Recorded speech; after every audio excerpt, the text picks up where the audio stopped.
ताकि उनके पांचों पुत्र जीवित रहेंगे। क्या तुम उनके वचन को झूठा हो जाने दोगे? हाँ?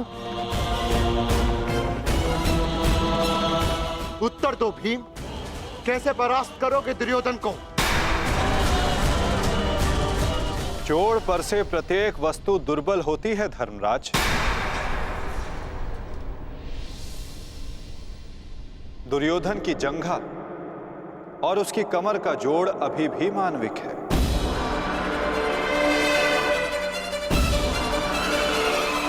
दुर्योधन को वहां से तोड़ा जा सकता है।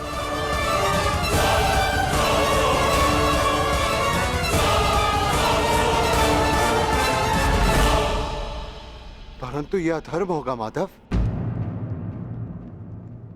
इस समय धर्म की मांग कदाचित यही अधर्म है धर्मराज। दुर्योधन का अंत धर्म की मांग है।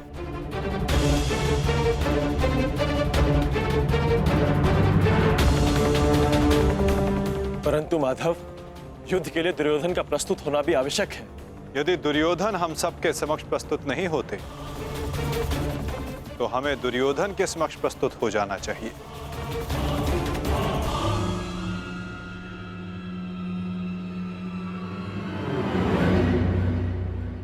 शिविर के भीतर जाने का समय आ गया है।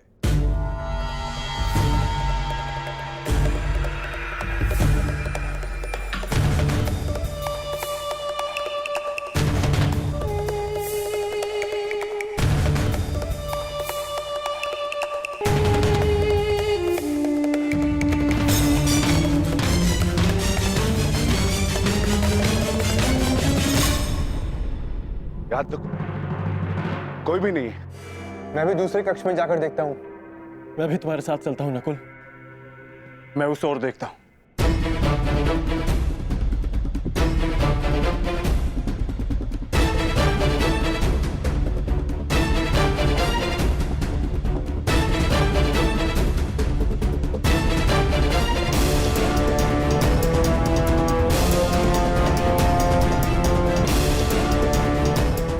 माधव, दुर्योधन कहीं नहीं मिला। अब हम क्या करें? रक्त और पाप अपने चिन्ह छोड़ ही जाते हैं पार्थ। और यदि रक्त एक पापी का हो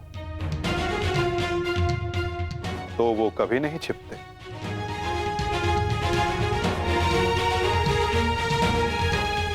उधर देखो पार्थ।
तो दुर्योधन इस सरोवर में छिपा है।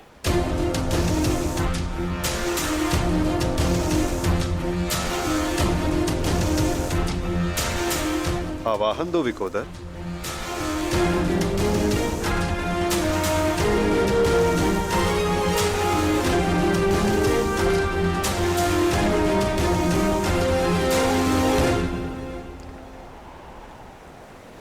दुर्योधन! मैं जानता हूं तुम यहीं छिपे हो। बाहर निकलो कायर और युद्ध करो मुझसे। सुन रहे हो ना कायर? सामने आओ। क्या इस प्रकार मेरा सामना करोगे? बाहर निकलो और बंद करो मुझसे।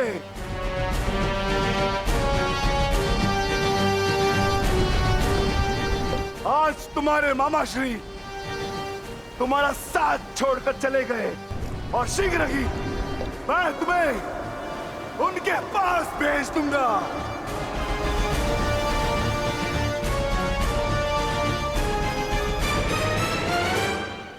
अरे वज्र का शरीर लेकर भी भयभीत हो दुर्योधन। महारथी कर्ण को अपना मित्र कहते हैं ना, किंतु आज यदि कर्ण तुम्हें इस दशा में देख लेते तो उन्हें भान हो जाता कि उनका मित्र एक शूरवीर योद्धा नहीं, बस एक कायर है। और उन्हें लज्जा है कि उस क्षण पर जिस क्षण उन्होंने तुम्हारा साथ देने का निर्णय किया।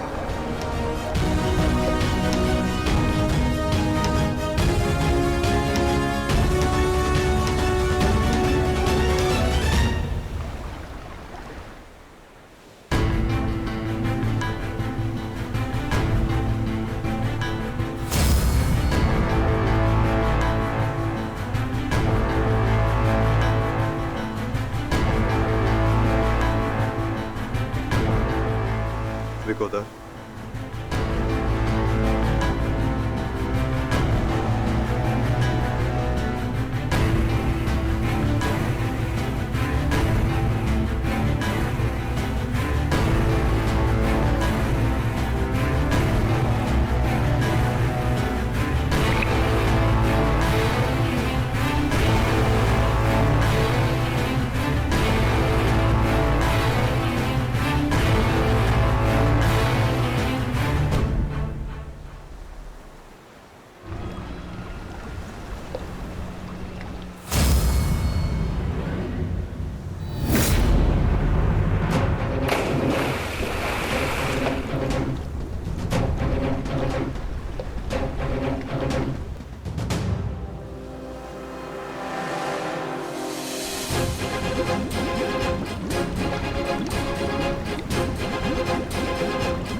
तुम तो अपने मामा से भी बड़े कायर निकले दुर्योधन। विश्वास नहीं होता कि तुम वही दुर्योधन हो जिसे ज्येष्ठ कर्ण हस्तिनापुर का महाराज बनाना चाहते थे। मेरा चयन बिल्कुल ठीक था। दुर्योधन तुमसे बेहतर राजा होगा।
दुर्योधन आओ, स्वागत है तुम्हारा। एक क्षण के लिए ऐसा लगा कि तुम इसी भांति सदैव छिपे रहोगे।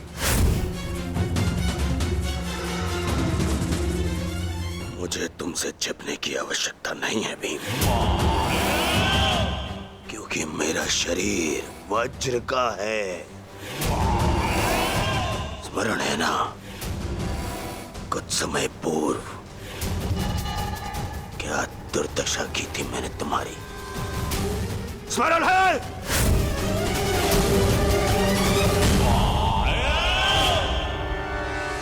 दुर्योधन सत्य कह रहे हैं विकोदर। दुर्योधन छिप नहीं रहे थे, वो तो जल साधना में लीन थे। ये तैयारी तो युद्ध से पहले की थी दुर्योधन, है ना?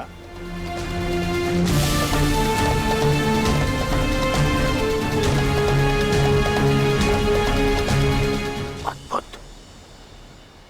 एक बार फिर तुमने मुझे चौंका दिया। हाँ, मैं जल साधना कर रहा था जो मेरे गुरु बलराम ने मुझे सिखाया है।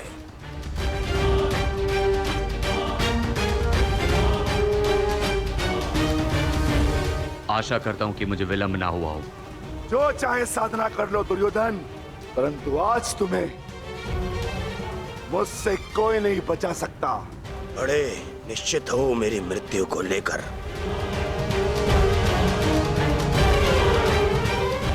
आज क्या कोई नया छल लाए हो मेरे लिए? हाँ, कोई छल नहीं होगा, युद्ध करो। उन्हें सोचा नहीं कि कैसे पांडव एक एक करके तुमसे युद्ध कर रहे थे। यही उस वासुदेव कृष्ण की नीति है कि तुम्हें थकाकर तुम्हें निशस्त्र कर दे। ठीक है, युद्ध होगा, परंतु एक बार में एक ही से होगा, और उससे होगा जिससे मैं चाहूंगा।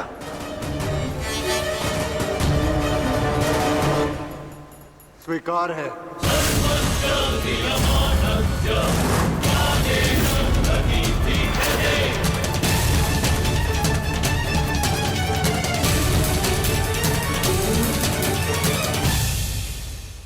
प्रश्न ये उठता है कि तुम युद्ध किससे करोगे? नकुल सहदेव से?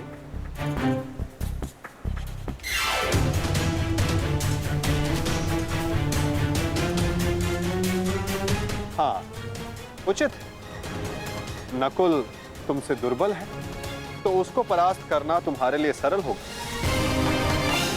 और सहदेव ने तो तुम्हारे मामा श्री का वध करके अपनी प्रतिज्ञा पूर्ण की है ना?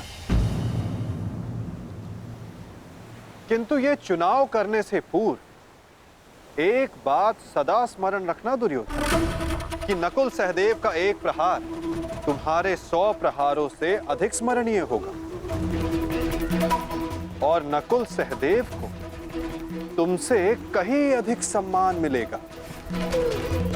हाँ, कदाचित इस द्वंद्व में, इस महाभारत में तुम भले ही विजयी हो जाओ, किंतु सदा के लिए तुम अपना मान, सम्मान और यश खो बैठोगे दुर्योधन।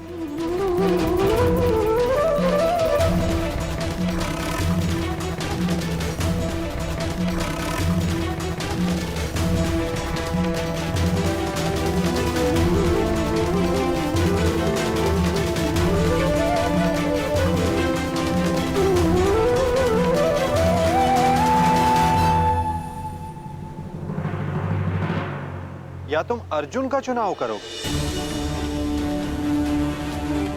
जिसने तुम्हारे मित्र का वध किया। किंतु फिर प्रश्न ये उठता है कि तुम धनुर्युद्ध चुनते हो या गदा युद्ध। यदि तुमने धनुर्युद्ध चुना तो तुम अर्जुन के समक्ष क्षण भर के लिए नहीं टिक पाओगे।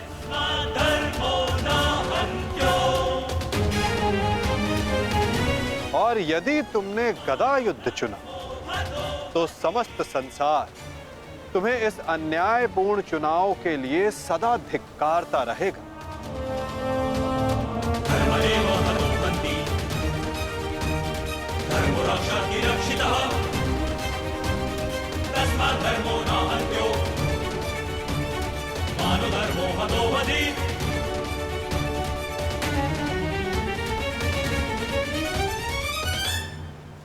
हाँ, युधिष्ठिर को द्वंद्व के लिए ललकारना ये अवश्य बुद्धिमानी हो,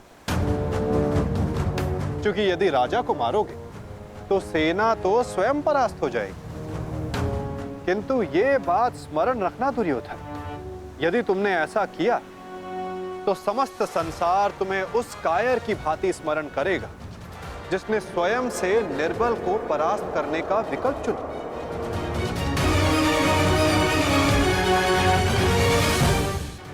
अब चुनाव तुम्हारा है दुर्योधन।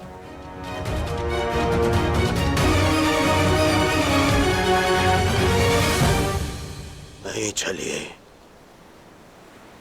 ये फिर तुम्हारा कोई छल है। मेरा चुनाव केवल वो होगा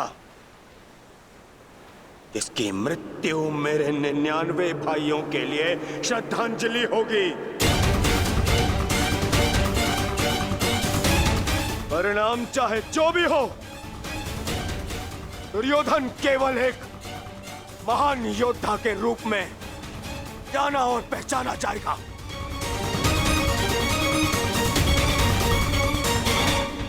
मैं दुर्योधन द्वंद्व के लिए भीम को चुनता हूं।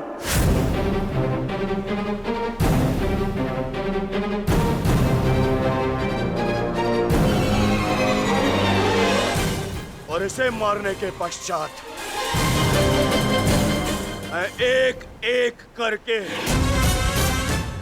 बाकी चारों भाइयों को मारूंगा। ये मेरा वचन है।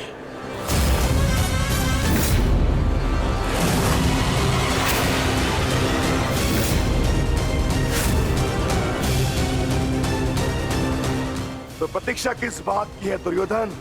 अब समय ही बताएगा कि तुम मुझे मारकर अपने 99 भाइयों को श्रद्धांजलि दोगे या मैं तुम्हें उनके पास पहुंचा दूंगा।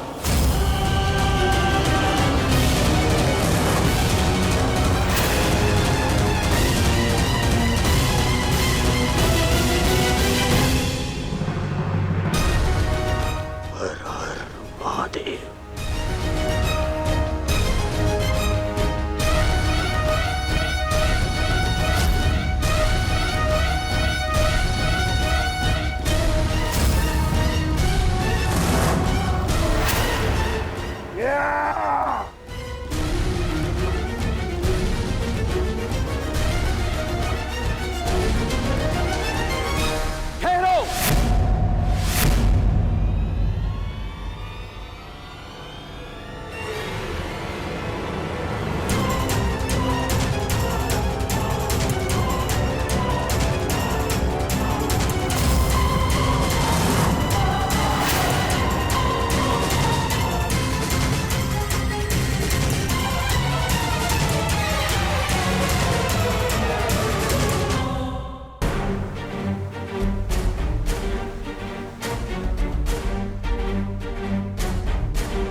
प्रणिपात दाऊ।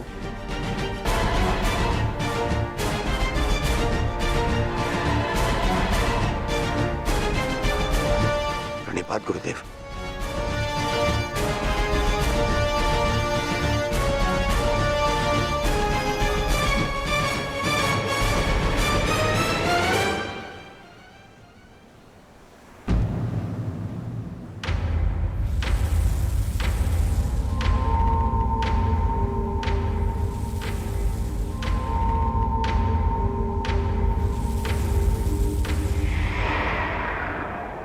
अक्षणी सेना का विनाश हो चुका है कान्हा।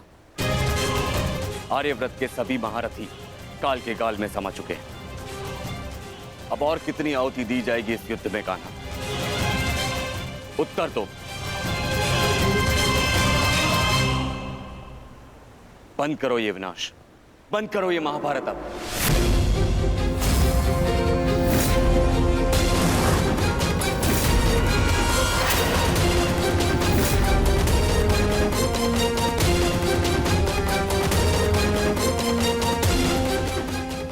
नहीं गुरुदेव,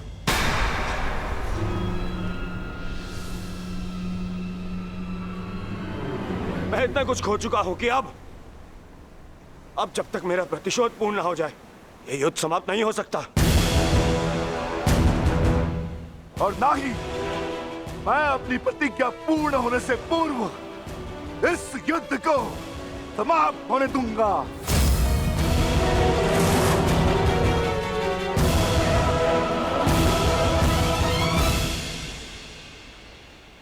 तुमने जो प्रतिज्ञा दुर्योधन के लिए ली है, अब उसका पूर्ण होना असंभव है।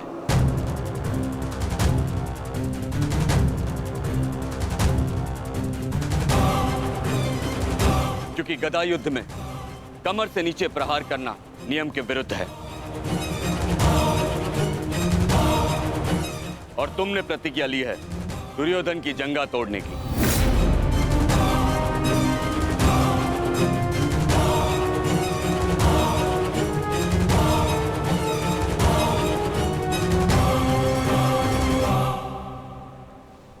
कैसी अनीति दाऊ। महामहिम भीष्म के बाणों की शैया पर जाने के पश्चात इस युद्ध में कोई नीति शेष नहीं रही दाऊ। और फिर आपने तो स्वयं को इस युद्ध से विमुख रखा था ना। आप इस युद्ध में भाग नहीं ले सकते दाऊ।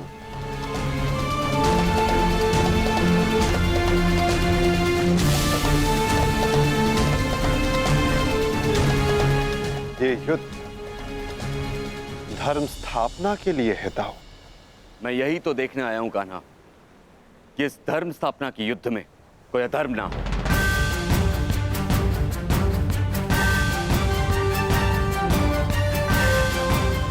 निश्चित रूप से मैं इस युद्ध में सम्मिलित नहीं होऊंगा, परंतु शरणागत की पुकार सुनना मेरा धर्म है।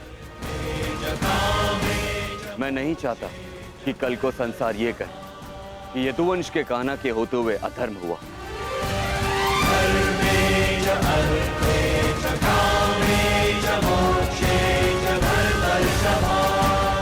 यदि ये दोनों युद्ध करना चाहते हैं तो करें।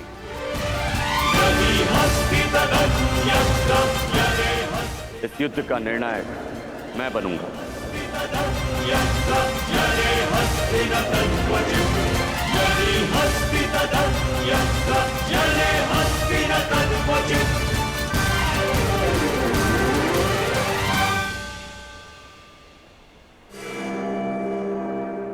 और स्मरण रहे, जिसने भी इस युद्ध में नियमों का उल्लंघन करके विजय पाई, उसे मैं स्वयं अपने हल से समाप्त कर दूंगा।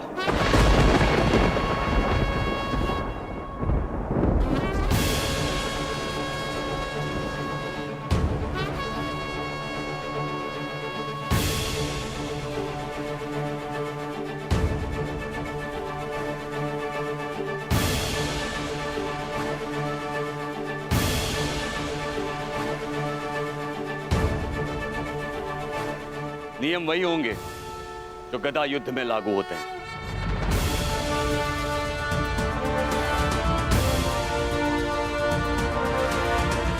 और युद्ध में कोई भी योद्धाओं के मध्य नहीं आ सकेगा।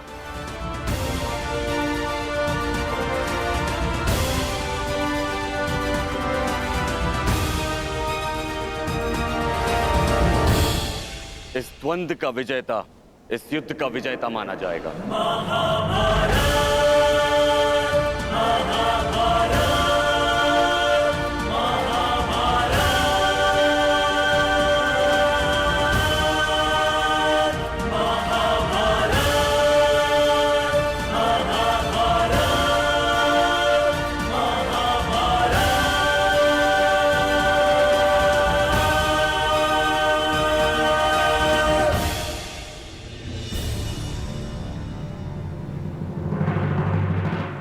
धर्म स्थापना का भार तुम्हारे कंधों पर है विकोदर।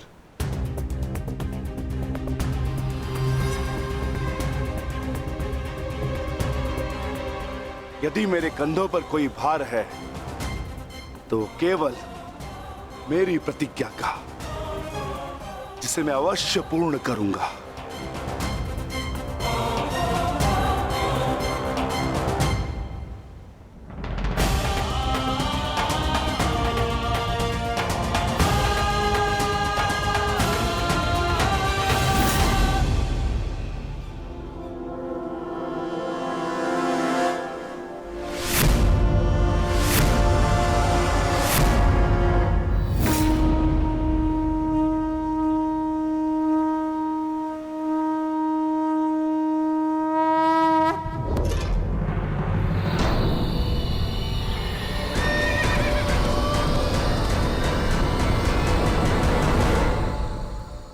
युद्ध प्रारंभ करो।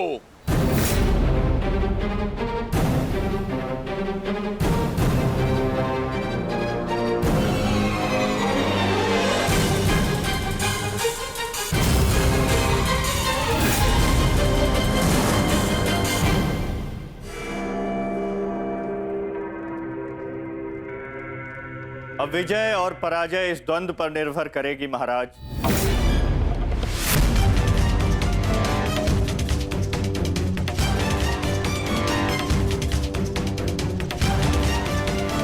एक ओर प्रतिशोध है तो दूसरी ओर प्रतिज्ञा।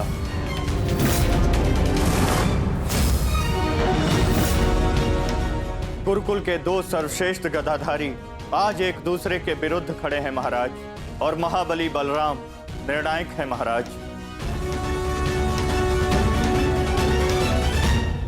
मुझे इस बात में कभी भी संदेह नहीं था संजय कि मेरा पुत्र भीम से श्रेष्ठ गदाधारी है। मुझे पूर्ण विश्वास है कि मेरा पुत्र भीम को अवश्य परास्त करेगा।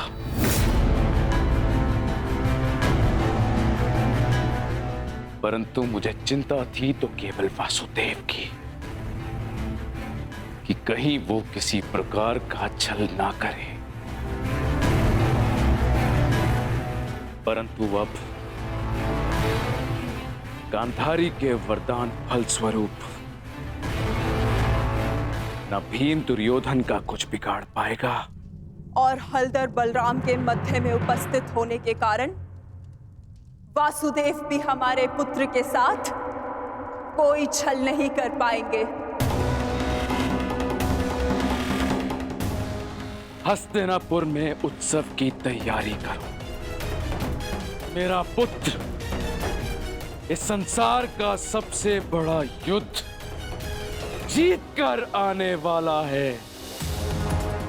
हाँ, तैयारी करो।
सौमित्र, तुम्हारी विजय निश्चित है।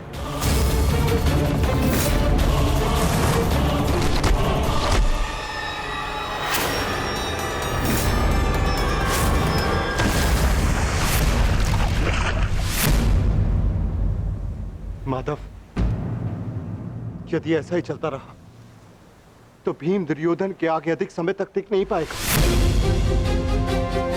ये द्वंद्व पूर्ण रूप से दुर्योधन के पक्ष में है।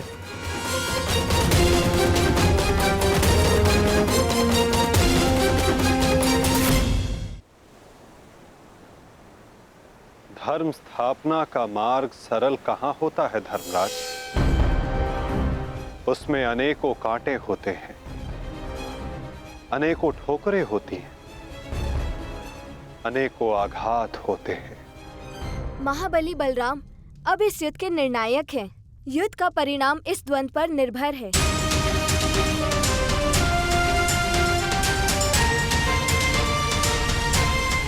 माधव, आप क्या यूं ही देखते रहेंगे?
पराजय तो तेरी निश्चित है भीम।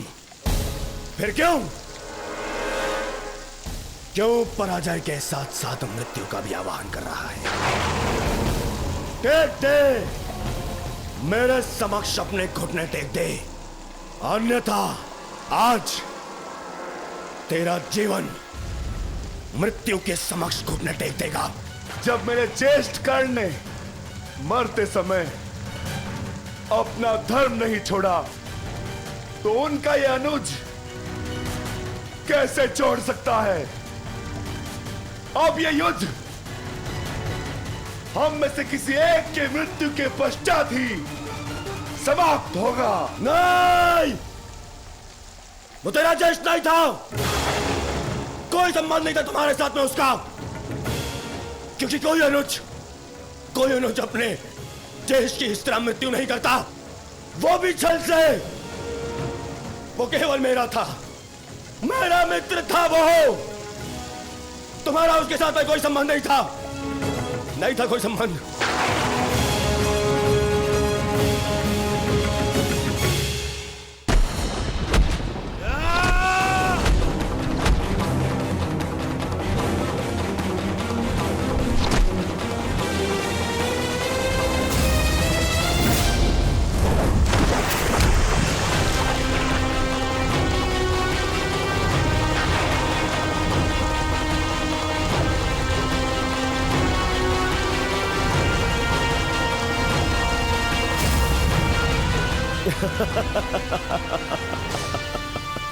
क्यों पांडवों, आनंद आ रहा है? अपने अनुज को ऐसे देखकर आनंद आ रहा है?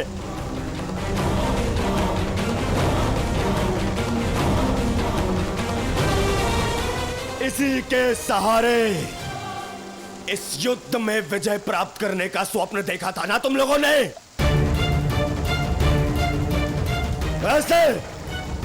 ऐसा दिलाएगा ये तुम्हें विजय? हाँ, देखो कैसे लाचार, धरती की गोद में धंसा हुआ है ये।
भीम उठिए।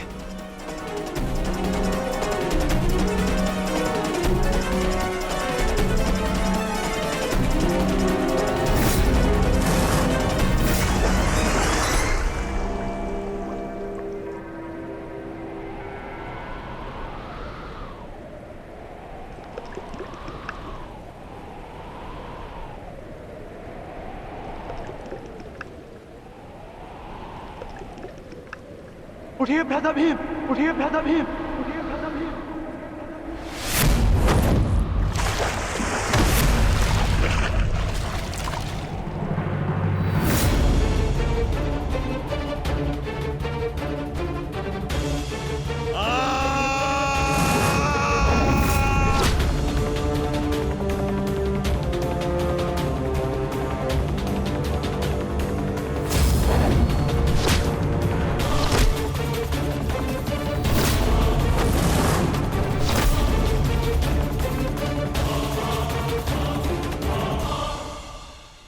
प्रतिज्ञा ली थी ना तुमने कि तुम मेरी जंगा तोड़ेगा।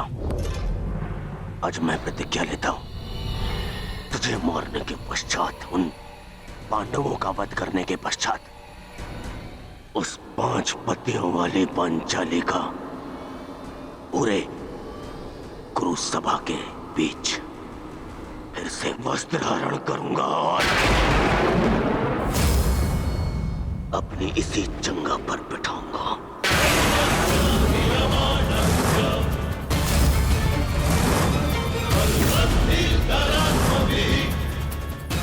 ये श्रद्धांजलि है मेरे 99 भाइयों के लिए।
अधिकाराणां प्राप्त्यर्थं साम्राज्यार्थं न्यायानां अधिकाराणां प्राप्त्यर्थं साम्राज्यार्थं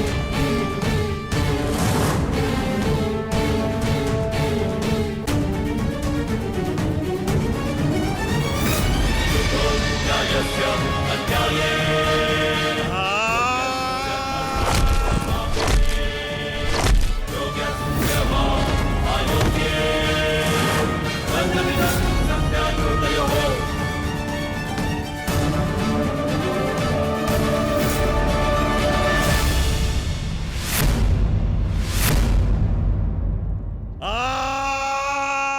ये हो क्या रहा है? स्वयं महाबली बलराम के होते हुए इस प्रकार नियम का उल्लंघन कैसे हो सकता है? बलराम को कुछ करना होगा। ये छल है बॉस।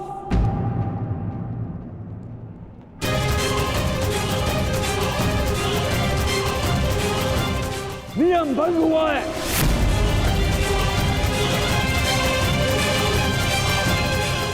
रुक जाइए दाऊ। आपने कहा था कि जो नियम भंग करके विजय प्राप्त करेगा तो आप उसे दंड देंगे, किंतु अभी जय विजय का निर्णय नहीं हुआ है दाऊ। आप भीम को अभी दंडित नहीं कर सकते।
मित्र,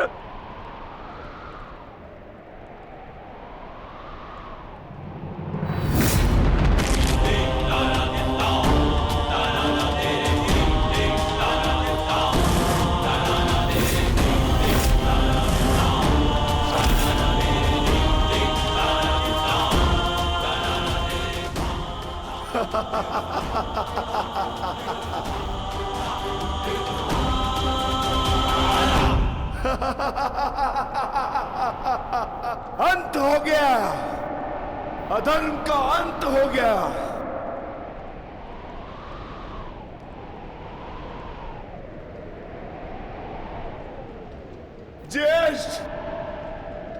पांचाली से कहना मैंने अपनी प्रतिज्ञा पूर्ण कर ली।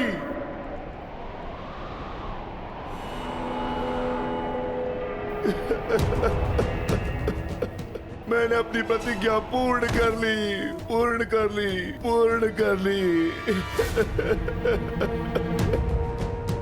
ये 100 हाथी के बल वाला भीम 100 भ्राताओं का हत्यारा बन बैठा।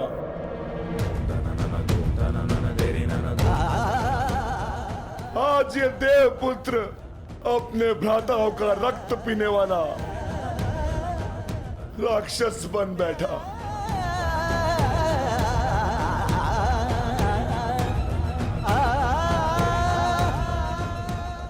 मैंने अपनी प्रतिज्ञा पूर्ण कर ली पांचाली। तुम्हारे अपमान का प्रतिशोध मैंने ले लिया। इस महायुद्ध में, इस महाभारत में मैं विजयी हो गया।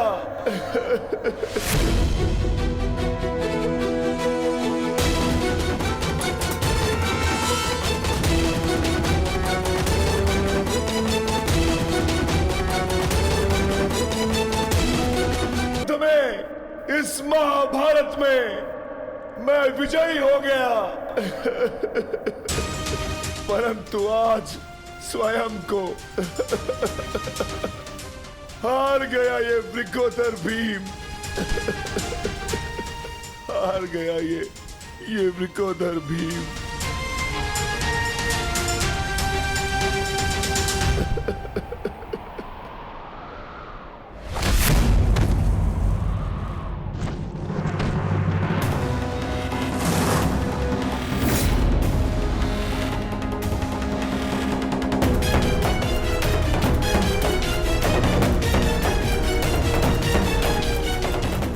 मैंने कहा था ना भीम, यदि किसी ने नियम तोड़कर विजय पाई तो मैं स्वयं उसके प्राण हर लूंगा।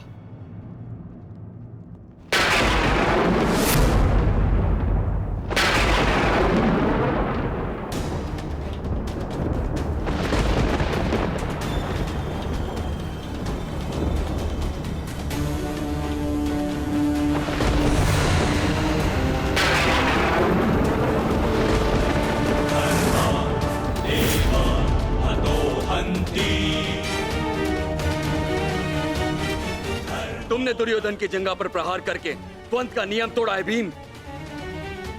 अब मैं तुम्हें जीवित नहीं छोड़ूंगा। धर्म स्थापना के लिए यह आवश्यक था और मेरी प्रतिज्ञा पूर्ण होने के लिए भी माधव ने मुझे मार्ग दिखाया। परंतु यदि माधव के ज्येष्ठ मुझे यम के मार्ग पर भेजना चाहते हैं तो मैं उसके लिए भी सच्चा हूं। श्री बलराम। बलराम, अंत कर दो इस दुष्ट का। ये हत्यारा है। इसने मेरे 100 पुत्रों की निर्दयता से हत्या की है। जिन पांडवों ने मेरे वंश के वृक्ष की जड़ों को काटा है, काट डालो उनके वंश के वृक्षों को। ये क्या अनर्थ हो गया महादेव। आपके दिए गए वरदान के पश्चात भी ये माता अपने पुत्र, अपने दुर्योधन को उस कृष्णा के छल से नहीं बचा पाए। ये कैसा न्याय है आपका। इसने 100 पुत्रों के गर्वित पिता को पुत्रहीन कर दिया। इसने एक अंधे के सभी स्वप्नों को अंधकार में डाल दिया।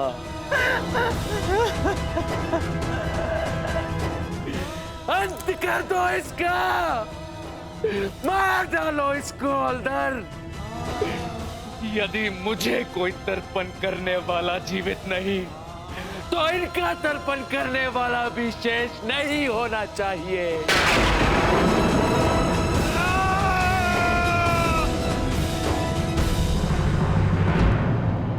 थे दाऊ कि दुर्योधन इस युद्ध में विजयी हो जाए और पांचाली को अपनी जंघा पर बैठाए।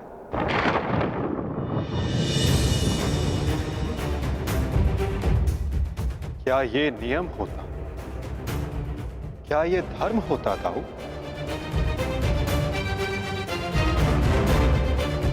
यदि ये दोनों युद्ध करना चाहते हैं तो करें। इस युद्ध का निर्णायक मैं बनूंगा। और स्मरण रहे, जिसने भी इस युद्ध में नियमों का उल्लंघन करके विजय पाई, उसे मैं स्वयं अपने हल से समाप्त कर दूंगा।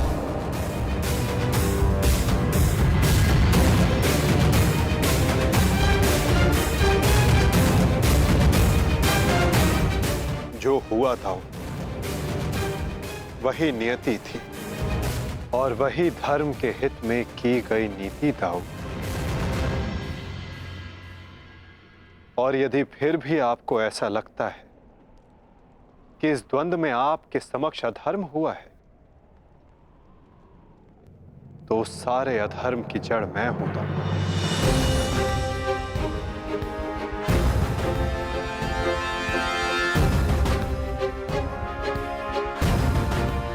तो पहले मेरा संहार कीजिए दाऊ। मैं इस दंड के लिए प्रस्तुत हूं।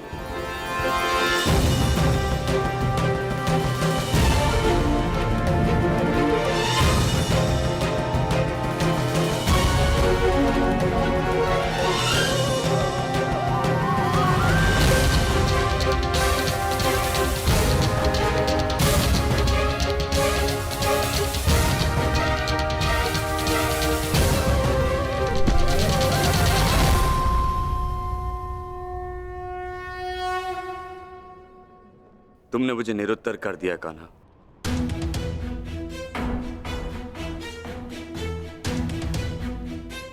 परंतु निराश मैं अभी भी हूं। भले ही दुर्योधन हार गया, परंतु मेरी दृष्टि में आज भी वो मेरे पश्चात संसार का सर्वश्रेष्ठ गदाधारी रहेगा।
दुर्योधन के अंत के साथ साथ इस युद्ध का भी अंत हुआ वासुदेव। हम विजयी हुए। धर्म ने आज पुनः अधर्म पर विजयी पा ली। युद्ध समाप्त हो चुका है। चलिए सब शिविर की ओर चलते हैं।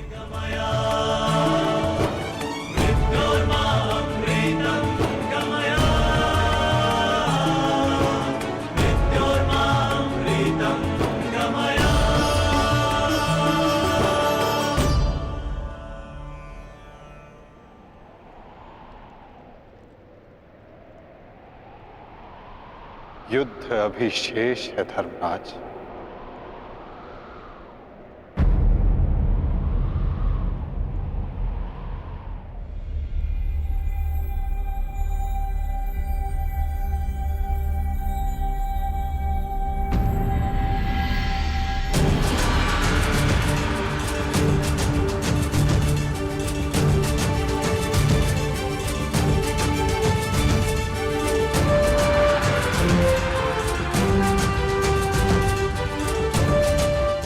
पांचाली तुम सबकी प्रतीक्षा कर रही है।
मैंने अपनी प्रतिज्ञा पूर्ण की पांचाली। वचन के अनुसार मैंने 100 कौरवों का वध कर दिया।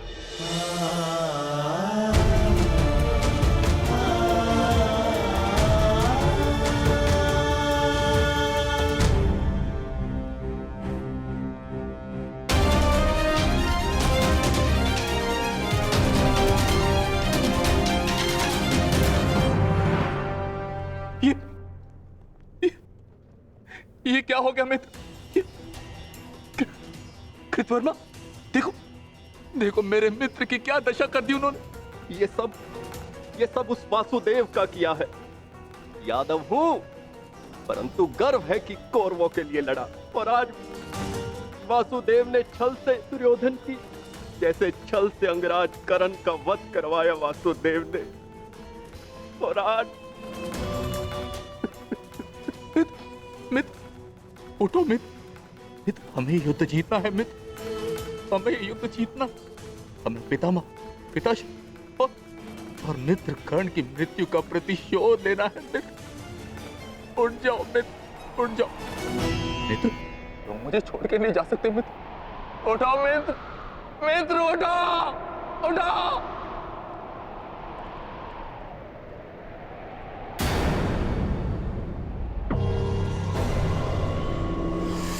नहीं अश्वत्थामा,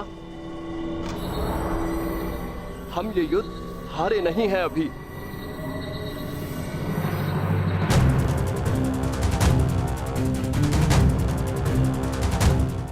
मित्र, मित्र तुम जीवित हो मित्र। साथ ही युद्ध अभिशेष है मित्र। हमें युद्ध जीतना है मित्र, हमें युद्ध जीतना है। उठो उठो मित्र, उठो, हमें युद्ध समाप्त करना है मित्र। उठो, हम ये युद्ध जीतेंगे मित्र। उठो मित्र। नहीं अश्वत्थामा, मैं हिल भी नहीं सकता। मेरा पूरा शरीर निष्क्रिय हो गया है। नहीं मित्र, मित्र ऐसा मत कहो मित्र, तुम सब कुछ कर सकते हो मित्र। और तुम्हारा ये मित्र अश्वत्थामा, ये भी सब कुछ कर सकता है मित्र, सब कुछ कर सकता है। मुझे सौगंध है अपने पिता की, आपकी और मित्र कर्ण की मित्रता। मैं पांडवों से प्रतिशोध अवश्य लूंगा मित्र, अवश्य लूंगा। मुझे आज्ञा दीजिए, मैं पांचों पांडवों के शीश आपके समक्ष प्रस्तुत करूंगा मित्र। मुझे एक अवसर दीजिए, मेरा अभिषेक कीजिए मित्र। अब मैं ही आपकी सेना और मैं ही आपका सेनापति मित्र, मैं ही आपका सेनापति।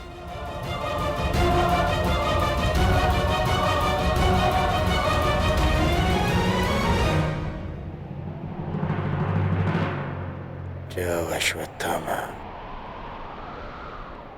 जाओ और मेरा प्रतिशोध लेकर आओ।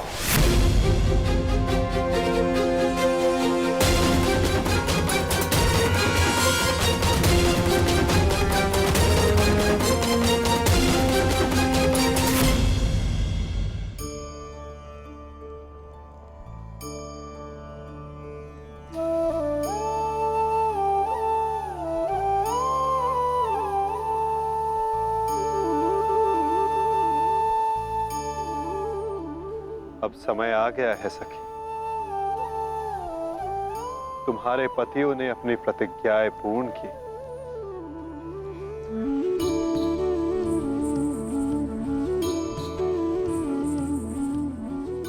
अब तुम अपना सम्मान वेश धारण कर सकती हो। चूड़ामणि धारण कर लो सखी।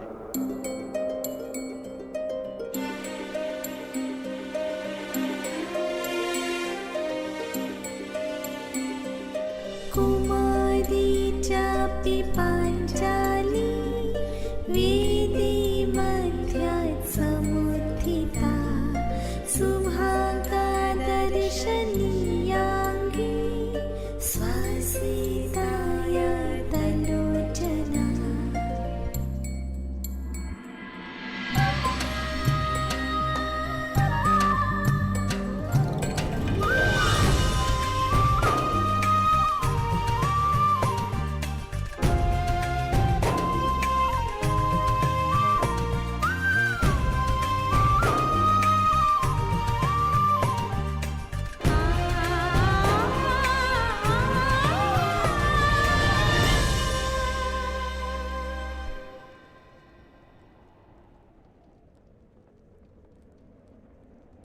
चलिए ज्येष्ठ, अब हमें चलना चाहिए।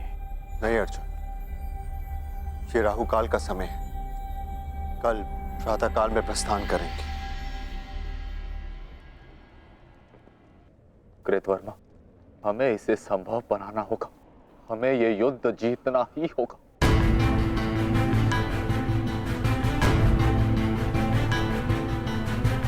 मैंने मित्र दुर्योधन को वचन दिया और मैं इसे पूर्ण करके रहूंगा। किंतु योजना क्या है? योजना है मेरे पास।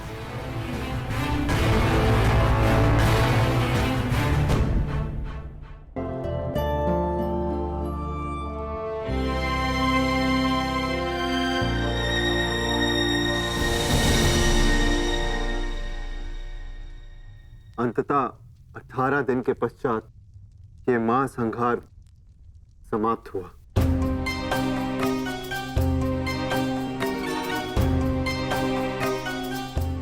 युद्ध भूमि को त्यागने से पूर्व युद्ध को संपूर्ण नहीं समझा जाता धर्मराज।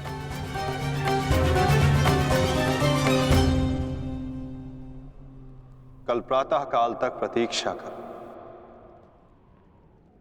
क्या पता कि कोई और चुनौती हमारी प्रतीक्षा कर रही हो। आज रात्रि जब वो विश्राम करेंगे तो हम उनका संहार करेंगे। इस प्रकार उल्लू रात्रि में अपने शत्रु का अंत करता है, उसी प्रकार हम भी पांडवों का शिकार करेंगे। पांडवों का स्वागत हस्तिनापुर में नहीं, यमलोक में होगा। यमलोक में। यदि कल प्रातः काल तक कोई चुनौती नहीं आती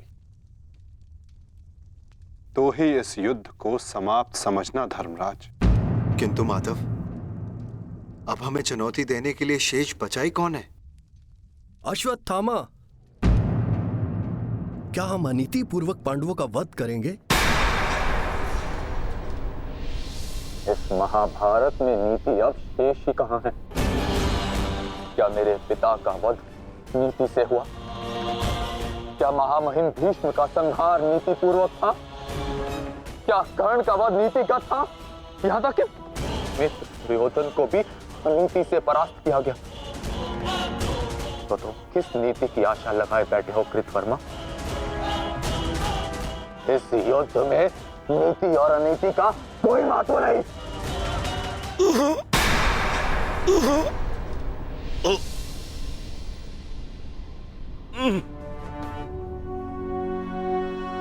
महत्व है तो केवल विजय का। महत्व है तो केवल प्रतिशोध का।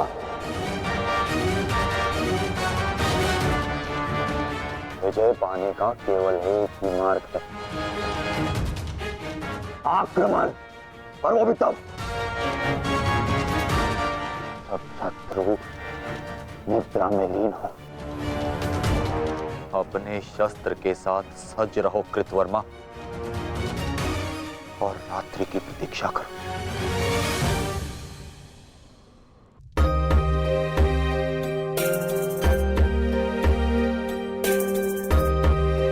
इस युद्ध में तुम सबके योगदान से हम गर्वित हैं पुत्र।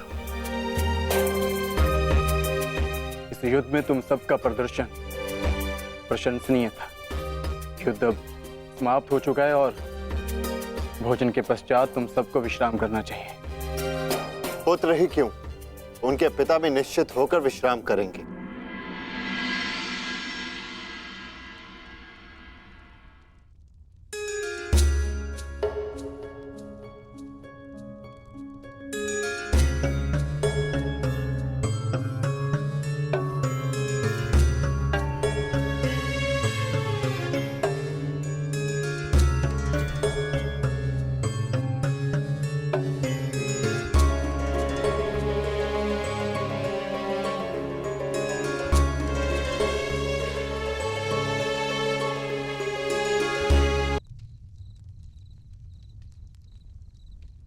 क्या हुआ माधव?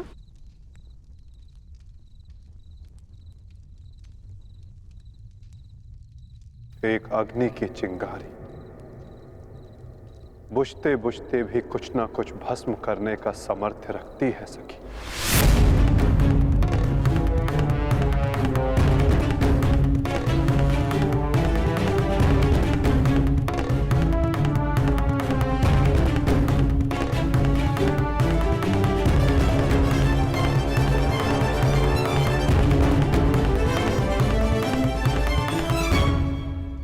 ये माधव क्या कह रहे थे? क्या कोई अनहोनी घटित होने वाली है?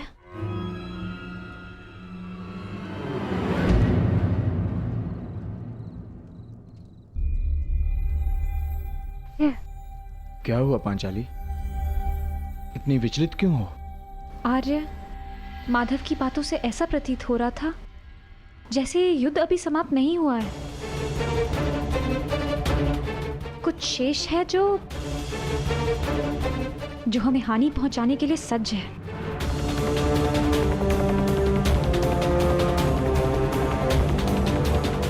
माधव की कोई भी बात कभी भी निरर्थक नहीं होती। हमें उनकी बात के पीछे अर्थ को समझना होगा।